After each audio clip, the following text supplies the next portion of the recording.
Welcome to my channel Lakshmi Ramana recipes. ఈ రోజు మనం మంచి రుచికరమైన ఒక కుర్మా రెసిపీని ప్రిపేర్ చేసేసుకుందామండి.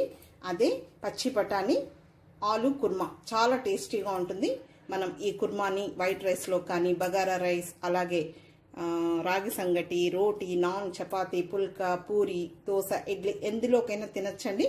దీన్ని మనం మార్నింగ్ బ్రేక్ఫాస్ట్గా కూడా తినచ్చు. అలాగే మధ్యాహ్నం లంచ్, నైట్ డిన్నర్ ఎప్పుడైనా తీసుకోవచ్చండి. చాలా టేస్టీగా ఉంటుంది.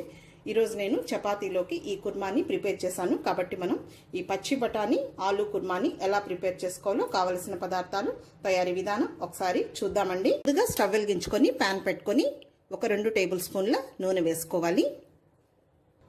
1/2 టీ స్పూన్ ఆవాలు, 1/4 టీ స్పూన్ మినపప్పు వేయాలి. అలాగే జీలకర్ర 1/4 టీ స్పూన్ వేసుకోవాలి. ఒక పెద్ద ఉల్లిపాయని చిన్న ముక్కలుగా కట్ చేసి వేయాలి. అలాగే ఒక 2 పచ్చిమిరపకాయని చిన్న ముక్కలు కట్ చేసి వేసుకోవాలి. కొద్దిగా కరివేపాకు. ఈ ఉల్లిపాయ ముక్కల్ని 1 నిమిషం ఫ్రై చేసుకోవాలి. ఉల్లిపాయ ముక్కలు లైట్గా ఫ్రై అయిన తర్వాత 1 టీ స్పూన్ అల్లం వెల్లుల్లి పేస్ట్ వేసుకోవాలి.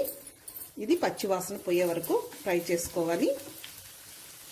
అల్లం వెల్లుల్లి పచ్చివాసన పోయే వరకు వేగింది. ఇందులో ఈ సైజ్ కప్పుతో 1/2 కప్పు పచ్చి బఠానీలు వేసుకోవాలి. ఇవి ఫ్రోజన్ బఠానీలు. ఒక 50 గ్రాముల బఠానీలు ఉంటాయి.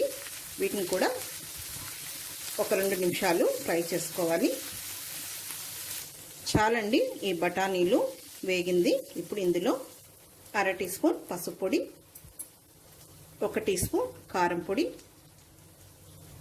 1 టీ స్పూన్ ధనియాల పొడి, కొద్దిగా నీళ్లు వేసుకోవాలి.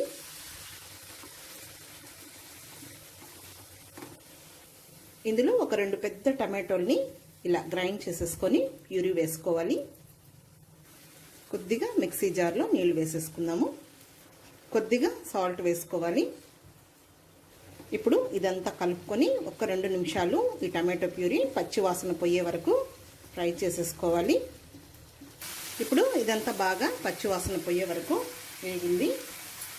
ఇందులో ముందుగానే ఉడికించి పెట్టుకున్న బంగాళాదుంప ముక్కలండి. ఒక 3 మీడియం సైజు బంగాళాదుంప ముక్కల్ని ఉడికించుకొని ఇలా ముక్కలుగా కట్ చేసి వేసుకోవాలి. ఇప్పుడు దీంతో పాటు ఇంకొక నిమిషం ఫ్రై చేసుకోవాలి. ఇప్పుడు ఇందులో ఒక మీడియం సైజ్ గ్లాసు నీళ్లు వేసుకోవాలి. ఒకసారి అంతా కలుపుకోవాలి. ఇందులో ఒక 1/2 teaspoon garam masala powder వేసుకోవాలి. అలాగే కొద్దిగా కసూరి మెతిని ఇలా క్రష్ చేసి వేసుకోవాలి. ఇంకొద్దిగా సాల్ట్ వేయాలి.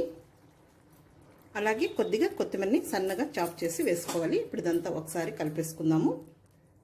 మూత పెట్టేసుకొని మీడియం ఫ్లేమ్లో ఒక 5 నిమిషాలు ఉడికించుకోవాలి. ఓకే అండి, చూద్దాం. మన కర్రీ రెడీ అయిపోయి ఉంటుంది.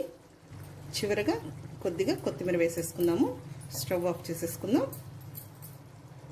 అంతే అండి, మనకు పచ్చి బఠానీ ఆలు కుర్మా రెడీ అయిపోయింది. వేడి వేడి రైస్తో కానీ, అలాగే బగారా రైస్తో కానీ, రోటీ, నాన్, చపాతి, పుల్కా, పూరి, దోశ, ఇడ్లీ ఎందులోకైనా చాలా బాగుంటుంది. ఇప్పుడు వేడి వేడి ఈ కుర్మాని ఒక బౌల్లోకి డిష్ అవుట్ చేసేసుకుందాము. అంతే అండి, చూసారు కదా కుర్మా ఎంత కలర్ఫుల్గా ఉందో. టేస్ట్ కూడా ఎక్సలెంట్గా ఉంటుంది. ఇక్కడ నేను ఆల్రెడీ చపాతీలు చేసి పెట్టేశానండి. చాలా స్మూత్గా ఉన్నాయి. అంతే అండి, ఇక్కడ నేను చపాతీలోకి ఈ కుర్మాని ప్రిపేర్ చేశాను.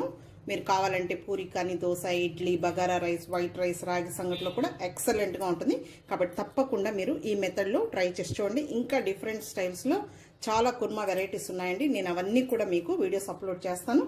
ఈ వీడియో మీకు నచ్చినట్లయితే నా యూట్యూబ్ ఛానల్ లక్ష్మీ రమణ రెసిపీస్ని కొత్తగా చూస్తున్నవారైతే నా ఛానల్ని తప్పకుండా సబ్స్క్రైబ్ చేసుకొని మర్చిపోకుండా పక్కనే ఉన్న బెల్ ఐకాన్ని ప్రెస్ చేసి ఆల్ని క్లిక్ చేస్తేనే నేను చేసిన వీడియోస్ అన్నీ మీకు నోటిఫికేషన్ ద్వారా వస్తాయి.